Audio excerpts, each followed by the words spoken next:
你知唔知麵唔單止可以煮，可以撈，仲可以用嚟煎噶？呢個又係一道港式酒樓經典主食三鮮煎麵，又叫做兩面黃，保姆級教程。聽下呢個聲，金黃酥脆，再配上呢個鮮香惹味嘅芡汁，外脆內軟，層次豐富。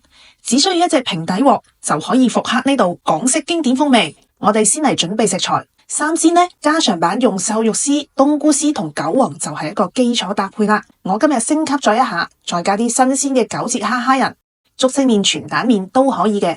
冬菇一定要用乾嘅鮮豆先，泡發之後切絲。呢個浸冬菇嘅水千祈唔好倒。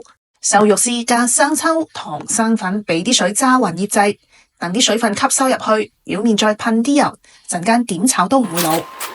蝦仁就俾啲魚露同胡椒粉揸勻佢，俾少少底味。跟住我哋嚟調一個靈魂碗汁，我哋保留嘅冬菇水代替清水，呢個就係天然嘅提鮮神器。加入屏幕上的調料，全部攪拌均勻。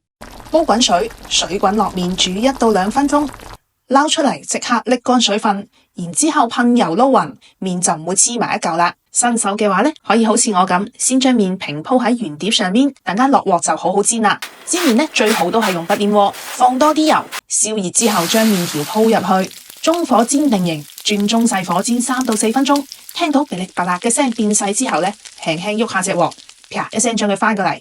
轉面之後要沿鑊邊補一圈油，如果冇油嘅話就會煎燶啦。大概都係煎3到4分鐘，將另外一面都煎到呢種通體金黃脆卜卜嘅狀態。將麵裝碟，聽下呢個聲，金黃酥脆，唔使洗鑊噶。煎完麵鑊係好乾淨嘅，油熱落肉絲翻炒，跟住落香菇絲、蝦仁炒香，然之後淋入我哋調好嘅靈魂碗汁，煮滾關火。落入韭黃段，靠餘溫將佢焗熟，呢個三鮮芡汁就搞掂啦。講究啲嘅餐廳，芡汁係上台之後先會淋上煎麵，而且會提醒客人盡快去食，確保入口嘅煎麵係外脆內軟，一啖落去會聽到咔嚓一聲。港式風味嘅秘訣就喺呢啲細節入邊，又香又脆嘅煎麵，吸滿咗鮮味嘅芡汁，瘦肉鮮甜，冬菇軟滑，韭黃爽脆，真係超級好食。記住啦，還原港式家常味就係咁簡單。我係黃小丫，下期再見。